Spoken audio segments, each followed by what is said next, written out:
Today, walking through its passageways feels like stepping into the interior of an ancient dream.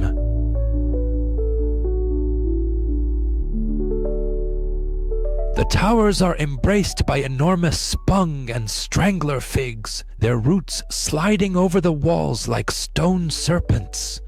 The trunks twist over roofs and windows, forming natural arches that let in bursts of golden light.